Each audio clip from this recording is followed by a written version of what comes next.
2014 সাল বা 13 সাল এরকম সময়ে লোকসভায় একটা তথ্য উঠে এসেছিল যে ভারতে 5 কোটির কাছাকাছি অনুপ্রবেশকারী আছে।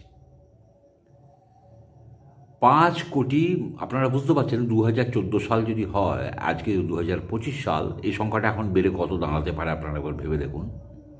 প্রত্যেকটা শহরে ব্যাঙের ছাতার মতন বস্তি গজিয়ে উঠেছে, যেগুলো আগে ছিল না। এই 5 কোটি, যারা আজকে প্রায় 10 কোটি হয়ে গেছে বলে আশা করা যেতে পারে, এই 10 কোটি মানুষকে যদি ভারত সরকার চিহ্নিত করে আবার তাদের দেশে পাঠিয়ে দেয়, বেশিরভাগই বাংলাদেশি, পাকিস্তানেরও প্রচুর আছে, নেপালের আছে, এদেরকে যদি চিহ্নিত করে ভারত সরকার ভারতের বাইরে তাদের নিজের দেশে পাঠিয়ে দেয়, তাহলে ভালো করে ভেবে দেখুন আমাদের অর্থনীতি কতটা শক্তিশালী হয়ে উঠবে। কেননা এই 10 কোটি লোক আমাদের এখানে খাচ্ছে দাচ্ছে, বেড়ে উঠছে, বংশবিস্তার করছে।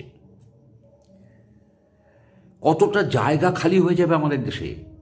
10 কোটি মানুষ যদি তাদের দেশে ফিরে যায়, তাহলে কতটা জায়গা খালি হবে আমাদের দেশে।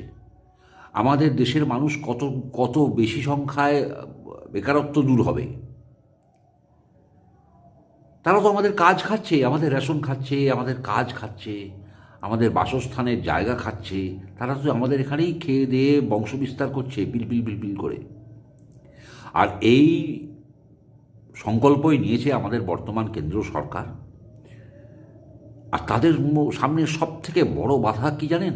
তাদের সামনে এই এই অনুপ্রবেশকারী তাড়ানোর জন্য যে সব থেকে বড় বাধা হচ্ছে আমাদের এই রাজ্য পশ্চিমবঙ্গ, আমাদের রাজ্যের সরকার। তারা শুধু এখানে অনুপ্রবেশকারী ঢুকিয়ে রোজগার করছে তা নয়, তাদেরকে ভোটার বানিয়ে তাদের ভোট খাচ্ছে তা নয়, তারা তাদেরকে রক্ষা করছে যাতে তাদেরকে আমাদের সরকার তাড়িয়ে দিতে না পারে। তার জন্য তারা মানে রীতিমতো সংগ্রাম করছে। দেখছেন না এসআইআরে কী হচ্ছে? এটা তো সেই সংগ্রামেরই একটা অঙ্গ।